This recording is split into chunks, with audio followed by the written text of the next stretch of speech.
l'histoire même d'Hérode le Grand ne colle pas avec l'histoire de Jésus-Christ. Parce que ce Jésus-Christ inventé, ce Borgia, ce César de Borgia, dont l'église romaine a inventé,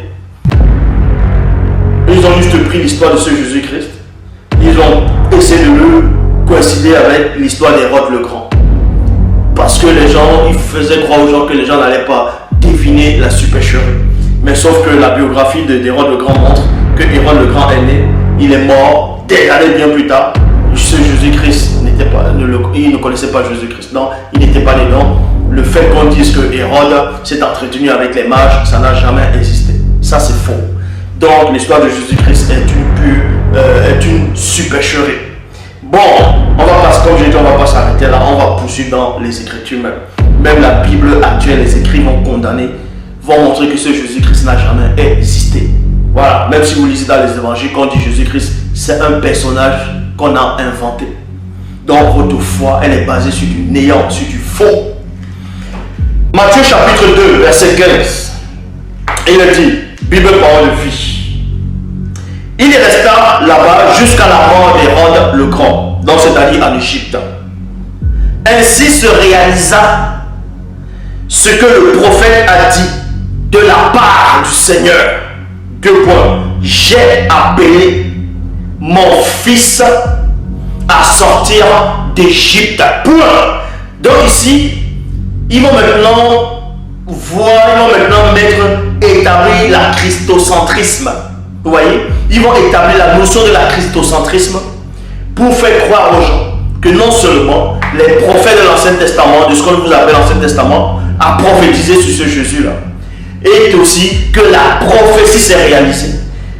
Comme l'histoire d'Hérode ne coïncidait pas avec la naissance de Jésus-Christ, et maintenant ils vont se rabattre ici pour faire croire que les prophètes allaient la prophétiser sur ce Jésus-Christ-là. Mais on va démontrer ici que c'est faux. Là, Matthieu chapitre 2, verset 15 est encore une pure invention. Vous voyez, est une pure invention. On va encore le démontrer. Il resta là-bas où en Égypte. Il resta là-bas. Il resta jusqu'à la mort d'Hérode.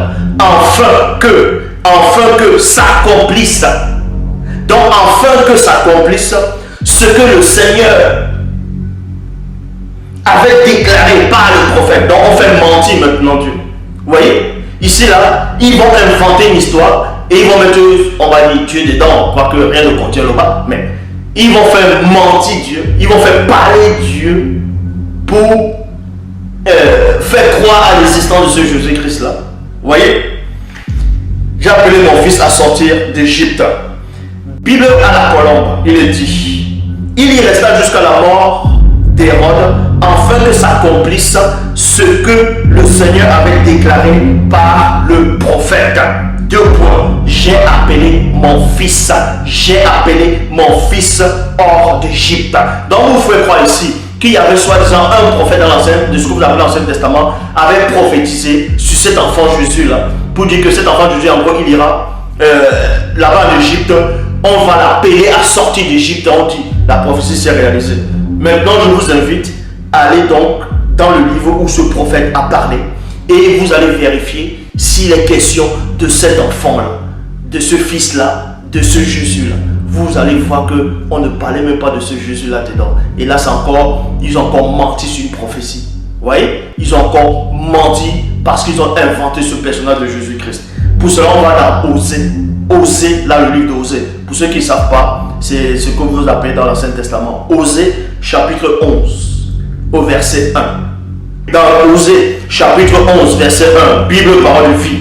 Le Seigneur dit, deux points, quand Israël était jeune, virgule, je l'ai aimé, virgule, je l'ai appelé,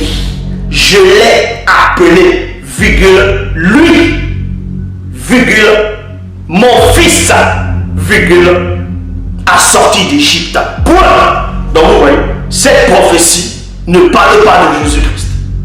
Puisque si cette prophétie parle d'Israël, Israël était considéré comme le fils de Dieu selon la Bible actuelle ici.